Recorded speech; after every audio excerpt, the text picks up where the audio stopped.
Hello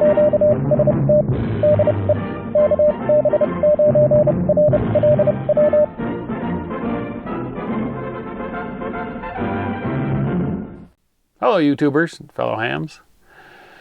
Well, I have something interesting today. I know it's been a minute. I've been a little busy. I have been playing around with this. And what that is the third prototype, Rev 3 I think, of Zactec's CW Flea variant. And this is a tri-band version. He sent me a couple of them. I've been playing around with them. I've been working on making a 3D printed case for it. I've made a couple contacts on it, but I'm not yet ready to put the video together. I want to work with it a little bit more. I've been tweaking software and just, you know, playing around with it. So that's coming up yet. But today, I was on Amazon placing an order for the windscreen material and some magnets to make the windscreens for the binaural dummy head. And just for grins, I searched for ham radio antenna just to see what popped up. Went through a few pages just to see if there was anything interesting, and something interesting popped up. This little guy. My first thought was a magnetic loop, but then I thought about it. No, that wouldn't make sense. Even our narrow FM transmissions are 5 kilohertz bandwidth, and a magnetic loop doesn't quite make that for a bandwidth. I mean, they're very, very narrow. So that wouldn't make sense. It actually looks more like a halo by its design. And at 23 bucks, I couldn't pass it up. I had to pick it up just to play with it and see what it's all about. And here it is on my this little Baofeng HT, which is what I bought it for. And as you can see, it's pretty small. Is it practical? I mean, would you want something that big on your HT all the time? Probably not. You'd probably drop it and break it real soon. So I want to take a look at this today. We're going to take a look at its, we're going to sweep it with the VNA, see what its SWR is. And we're going to explore what it can do. I think it's probably going to be directional. I mean, it is still physically kind of a loop. So it should have a null perpendicular to it, which might make it a good antenna for direction finding. So that's what we're going to try out with it. We're going to see if it's directional at all and how sensitive it is. So at 23 bucks, it's probably more of a novelty than anything else, but if it's good for direction finding, then maybe there's a good use case for it. So let's get the VNA out first off and see what its SWR is. Here's a little close-up shot for anybody that wants to see a little bit more detail on it. You can see here's my hand. So it's not very big. It is, in fact, 6 inches or 15 centimeters long. And width, by the way, if anybody wants to know, is about 6.5, no wait, outer edge. Yeah, almost 7 centimeters wide is the loop, which is about a little over 2.5 inches wide. So that's the size.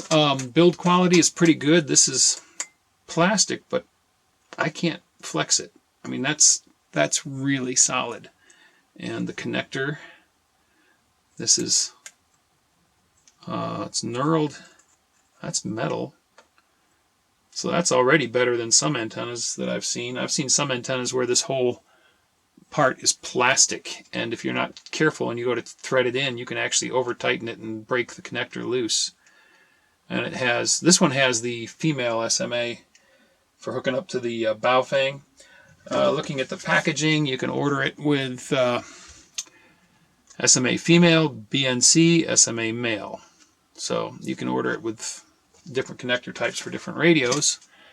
So yeah, I think it's kind of cool. It's just as a novelty, you know. I might put it on the radio now and then just to raise some eyebrows. Okay, so I'm all set up. What I have on here is the original rubber duck that came with the Baofeng, which is, you know, a crappy little rubber duck, but it'll give us a baseline. So I've got the VNA hooked up, powered up and connected. And I'm going to sweep it and see what we see on 2 meters. Okay. Oh, it's best at the low end of the band. Look, 144.4 is where our low SWR point is. Almost down to 1-to-1. What if I hold the metal with my fingers and give it a bit more of a ground coupling?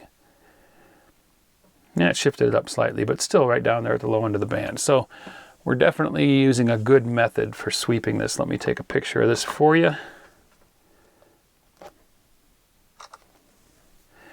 Okay, so that's the bow fang rubber duck. Now I am going to put on the little loop and see what it looks like. Okay, now I got the little loop, and let's sweep it again. Not great. Looks like it's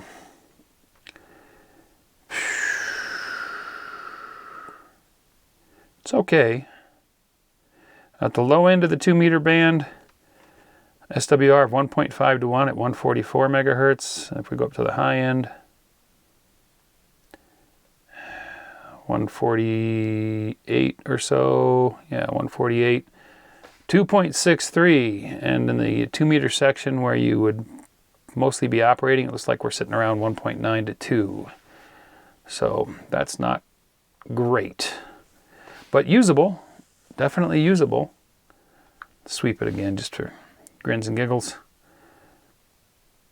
It shifted. Oh, you know what I did? I tweaked this wire a little bit.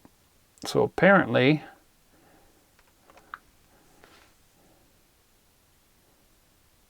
yeah, that shifted it. So what I was doing was I just sort of made this a little bit rounder. It's not quite in the plane of the rest of the loop.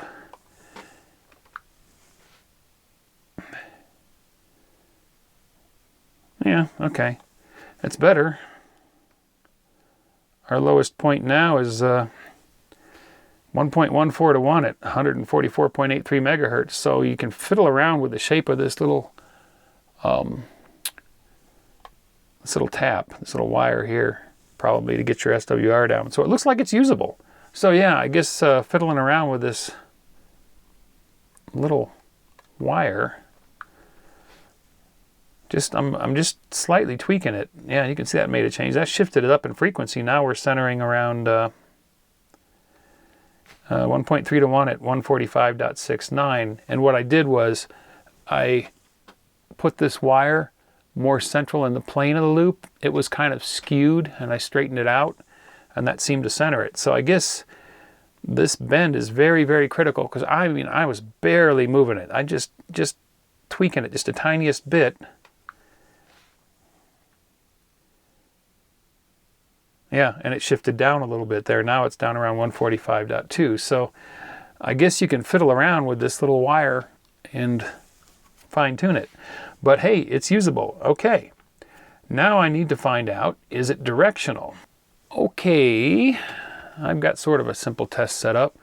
Up here I got the Zactec Whisper beacon, which does not have an antenna connected. And I've got the BNC jack turned away from me, so the metal case is towards me. I've got the software running down here. The Zactec Windows version of the software runs fine under Wine. I've done a video on that. And I have it set up to generate a carrier on 144.4. Now, there's no antenna on that thing. It's only it's only a couple hundred milliwatts out, so it's going to be a very weak signal. I'm not worried about interfering with anybody. As I already know, let me put on the rubber duck first off.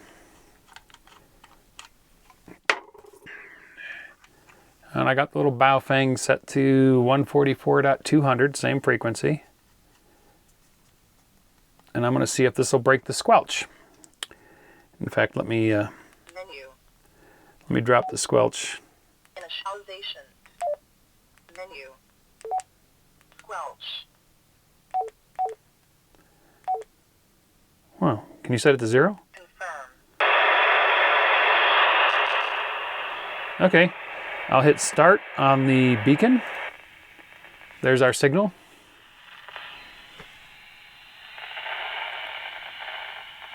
You can hear it get kind of weak when I point the antenna away from the whisper beacon.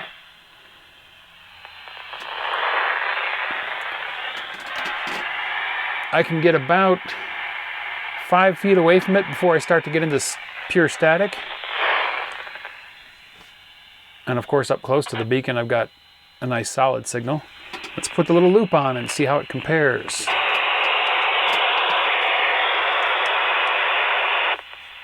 Okay, there's our signal. Is it directional?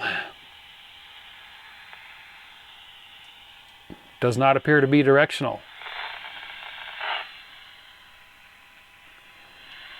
Well, so much for using it as a direction finding antenna. How about sensitivity? Before I got about 5 feet away before I lost it. Ooh. That's half the distance. I'm actually right here next to the camera.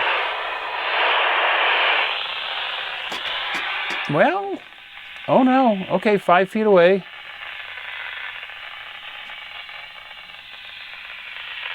You can hear it, I hope. I've actually got a good signal. It seems to be more sensitive than the default rubber duck.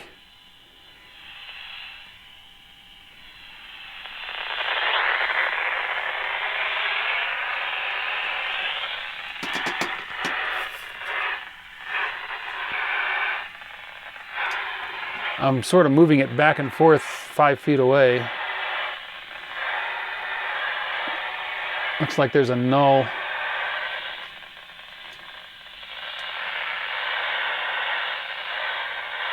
Okay, can I demonstrate that here? Let me see what I can do to attenuate the beacon even more.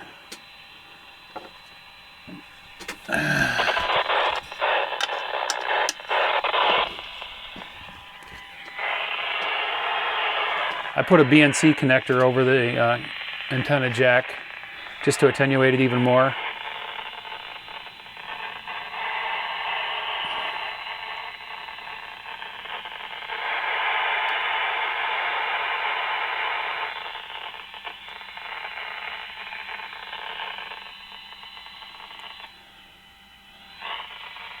It does not seem to be really directional. I mean, I don't see a consistent null anywhere.